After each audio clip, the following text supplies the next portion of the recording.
What's going on, everybody? Welcome to the YouTube Slate preview show for Wednesday, March 11th.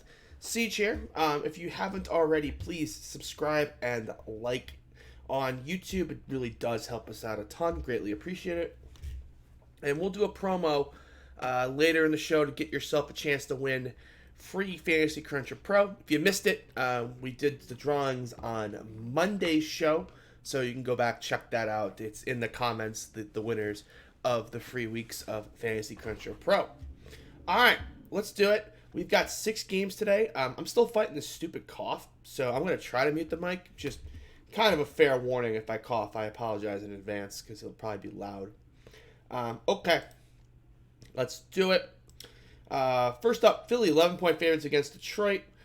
Detroit still without Derrick Rose. Bruce Brown's questionable after playing 38 minutes. Kind of think he sits, but we'll kind of see on that one. And Luke Kennard, of course, still out. John Henson's still out. Blake Griffin's still out. So that kind of leaves us here with 9 bodies to play in Detroit. Maybe 8 if Bruce Brown sits. If Bruce Brown sits, Brandon Knight and Svi and McCray and Galloway all become interesting options. They'll all start approaching 30 minutes in that scenario. I would consider playing them then. Realistically, could probably play Jordan McCray right now at 4,100. He's kind of a gunner. Hasn't made any shots since getting to Detroit, but he's got the ability to just get the minutes here and take the shots. The usage rate's really good. So I don't mind taking a shot on a Jordan McCray or a Langston Galloway if Bruce Brown's out. But even without Bruce Brown being out, I don't mind Jordan McCray. Thought Maker 3,100. I think we can do better. But just a 3,100 player to note in case we need to go in that direction. For Philly, Embiid, game time decision. I'm just going to assume he's going to sit one more, which opens up the value of Tobias Harris, Josh Richardson, Al Horford, kind of the same value guys we've been playing. Shake Milton 6,200 is too expensive for my blood. That's the one guy that I just can't see getting to here. If Embiid plays too, I expect a minutes limit, so I can't imagine getting the Joel Embiid. It would really just kind of hurt the ceiling on Tobias or Horford. But I don't think Embiid plays, but I could be wrong, so we'll have to keep an eye out on that. But other than that, this game's really not interesting. 11-point spread, lowest total of the night. So let's move on to some games that are a little more interesting, shall we, for DFS. We'll start with the Knicks at Atlanta. Atlanta, the 5-point favorites, 231 total here. The Knicks are on a back-to-back, having played in Washington last night. The prices on these guys seem fair for Atlanta. Mitchell Robinson, 57.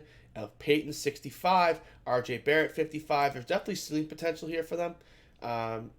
Payton, coming off one of his worst games of the season, is a pretty nice bounce-back spot. Should be rested on the back-to-back because he didn't play a whole lot. So I don't mind that if you want to go in that direction. Ntilikina played great last night, but just shot well. But we all know that's kind of a fluke. So I don't mind going back to Elf Payton here. RJ Barrett, 5,500, has been kind of hit or miss. The real issue for me is just that he's been so inefficient, he can't hit a ceiling. Like, even on a night where he took 15 shots, got 4 steals, he still didn't match value. Like, he didn't even get the 6x. That's really frustrating, especially against the Wizards. So probably out on RJ Barrett as long as Elf Payton and Ntilikina are around. Mitchell Robinson, any matchup against the Hawks is just great for centers. Think he could definitely exploit this matchup. So 5,700, he's definitely a guy I'm looking at pretty hard here. For Atlanta, looks like that everyone's going to play here. So really just comes down to who do you think's got the big ceiling. That's Trae Young. That's John Collins. The price on Cam Reddish is fair for a guy who's got 40 minutes ceiling. There's some overtimes here. I just 5,000 for Cam Reddish, I think, is where I'm going to draw the line and hop off the train. I know I've recommended him for a while now, but feels too expensive, especially when we look at some of the guys in some later games that just really are better than Cam Reddish that are similarly priced. I just can't quite get there. 153 I can kind of stick around with because he's got a little more ceiling, a little more 3 or 4 category type thing, and he's been getting in foul trouble too and still playing big minutes, so I don't mind him. But Again, this is a good game. It's not the best. The price on these Atlanta guys is starting to get priced up for their small rotation. So, there's definitely some okay plays here, but nothing that I'm just like, pounding the table for. Dwayne Dedman, I guess, at 4,700 against Mitchell Robinson off the bench could be interesting as well. Stretch 5 against Mitchell Robinson is always something that could provide some upside. Okay, let's move on. Charlotte at Miami. This is a 10-point spread here. Charlotte at Miami, I'm just going to take a pass here. I know the rotation's super short, but they're all kind of interchangeable. They're all kind of just the same type of guy. I really have no indication of who's going to put up the ceiling game. Rozier's like 7,000. Graham's 7,000. There's just guys I like better in other games. So I'm not going to go crazy here. If someone was to get ruled out, I'd come back and reevaluate it, but I'm just not really interested. For Miami, Jimmy Butler's a game-time decision. Jay Crowder's a game-time decision. And Kendrick Nunn's a game-time decision. We'll have to kind of see if they play. Assuming they all play, not really high on any of these guys. Again, they kind of just are playing a bunch of bodies. They're playing 10 guys still. So, should 2 of them get ruled out, I definitely would have interest in Dragic, Derek Jones, Duncan Robinson. Maybe not Duncan Robinson at 6K. Jay Crowder if he plays. None if he plays. Dragic, Jones if those guys sit. I don't mind. I won't play Iggy. They're just basically getting Iggy in shape for the playoffs, so I wouldn't touch him. But, some of these guys sit, I would take on some Derek Jones, Dragic, and Duncan. Should be a pretty low-scoring game, though, so I don't want to get crazy here. But if guys start sitting, I definitely would have interest. Bam against the Charlotte front court. They're ceiling here for sure. I don't know. I don't know if I want to pay 9,000 for him. There's a bunch of other centers on the slate. He's an option though. I wouldn't rule him out, but I just kind of think I'm going to spend my money elsewhere. But if for some reason I had 9,000 left over and I had a center spot or a util spot, I wouldn't have any issue playing Bam. Utah, Oklahoma City, 3-point spread here in favor of Oklahoma City. Rudy Gobert and Emmanuel Mudiay are game time decisions with an illness. And if you've been on Twitter today, you've seen the Rudy Gobert thing. They started doing some quarantine provisions for the media. And then Rudy Gobert touched every microphone to make a point. And then, of course, he gets sick 2 days later, along with Mudiay. We'll see if he plays. I'm mentally ruling him out. And if he's out, then Tony Bradley becomes the top value option on the slate. Against Steven Adams, they need the size. So he would just play big minutes. And he quietly off the bench, he's been a fantasy point per minute producer pretty consistently. So if we expand those minutes, I would definitely have some interest in Tony Bradley.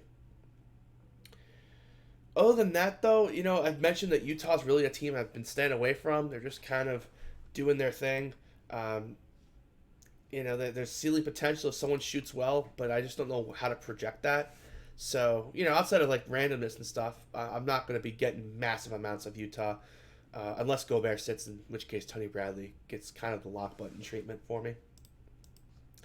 On the Oklahoma City side, Shai Gilgeous-Alexander, game time decision with a hip. I expect him to play, but if he doesn't, I would get copious amounts of Paul, Gallinari, and Schroeder. When one of those big 4 sits, I like the other 3 immediately. Not the world's best spot against Utah, but the prices are kind of cheap enough where this would definitely be a value situation. Other than that, I don't touch any of these Oklahoma City bench guys. You shouldn't either. Let us move on to Denver at Dallas. This is a 218 total. Dallas 2-point favorites. The Dallas rotation is starting to drive me absolutely nuts. I'm not sure what Michael Porter Jr. has to do to get freed, but it's just not happening right now, so you kind of just have to move on. Paul Millsap is an option playing 24 minutes a night. He's got a huge fantasy point per minute upside in those short minutes, especially against this weak Dallas front court. I think he's an intriguing option. Grant, I think, is intriguing as well, although he really just has to shoot well to get the huge ceiling. Gary Harris has finally shown some signs of life after being terrible the first couple months. The price is really cheap on him. I like him. I like him probably the best of these 3, to be honest. Jokic against Dallas, definitely some potential against Kristaps. I'm just not sure I want to pay 97 for him. I think I would lean Bam there, but if I had 97, I wouldn't be opposed to Jokic. Jamal Murray's fine, but he just hasn't flashed a ton of ceiling. My favorite Nuggets are probably Harris, Millsap, and Grant in that order. Dallas, it's pretty simple. It's Luka. It's Kristaps Porzingis is probably going to sit on the back-to-back, isn't he? That's a good point. Has he even played a back-to-back this year? I don't think so. Oh, yes, he did. He did play a back-to-back. So, there's a potential he plays, but most likely ruling him out makes sense. In that case, Maxi Kleber will play more minutes. Also, Jokic is a way better play now that I think about that. Maxi Kleber is a good option. Dorian Finney-Smith should get some more minutes. I don't mind him. Boban could probably even play against Plumlee, but we'll have to kind of see that to believe it. So yeah, they really are kind of short on big guys. The big bodies are Justin Jackson, Kleber, and Dorian Finney-Smith. So Kleber would probably just play a shit ton of minutes. So Kleber is probably my favorite outside of Luka. Obviously, Luka with no Kristaps is definitely an option.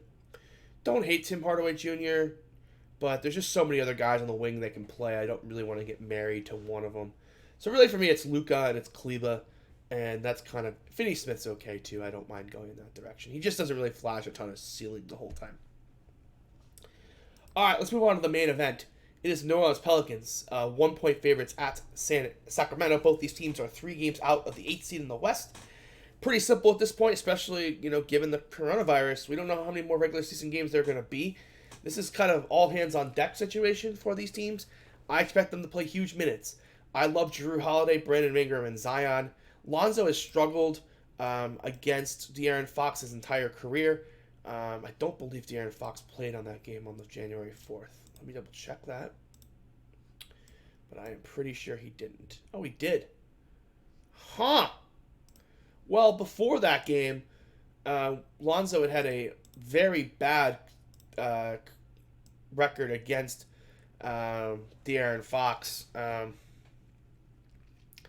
That being said, I mean, look, Lonzo's on a heater. You can play him if you want. I'm going to go in the other direction. I'm going to go ahead and play Jrue Holiday. 8,200. He's just a beast. This is one of those times that he's just going to show up and ball. Triple-double, I think, is totally in range. Love him. Like Brandon Ingram, too. He hasn't flashed a ton of ceiling, but the minutes have just been there. He's going to play 40 to 42 in this game. Zion's okay, but they just are still limiting the minutes to 32, 33. So for me, it really is Jrue Holiday and Brandon Ingram as the top 2 options. Maybe if I play a bunch of teams, I'll get myself some Lonzo just in case, but I think Fox will be out for a vengeance here, so I really am trying to avoid Lonzo at all costs. Sacramento, look, this is a must-win game. I don't think we're going to see much of Len and Joseph in this game, or really Harry or Giles. I'm not sure we're going to see much of him either.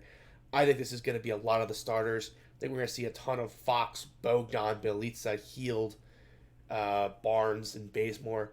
Especially against the Pelicans playing Zion, you can go put Harrison Barnes or Bielitsa at the 5 and get away with it. So I have a ton of interest in these guys. I think they're going to play way more minutes than we're projecting them for right now. This is a must-win game.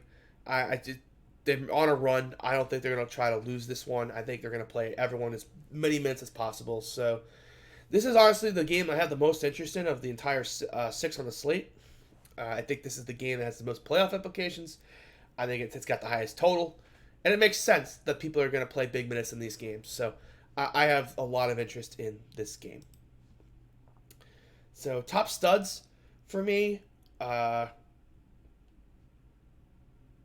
Luka and Bam. But I really do like the 8K tier with Jrue and Ingram. And even De'Aaron Fox 7,800. So I'm not married to playing the studs on this slate. So I definitely think this is one of those situations where I'm definitely going to be more open to kind of playing a more balanced team, especially if we don't get a ton of value opening up before lock, kind of like last night. In terms of the value options we do have, yeah, they're pretty bad. Like Maxi Kleber, McRae, Clarkson, just, again, there's not any of these like default super obvious options. Other than Maxi Kleber, I think he's a pretty obvious value option. So with that, really appreciate you guys tuning in. If you haven't already, please subscribe and like. And leave in the comments section along with your Fantasy Cruncher username. Let's go with the New Orleans Pelicans. The New Orleans Pelican that scores the most fantasy points. Leave that in the comments section, you'll be eligible to win a free week of Fantasy Cruncher Pro. With that, guys, that's it for the Wednesday show. We'll see you again on Thursday.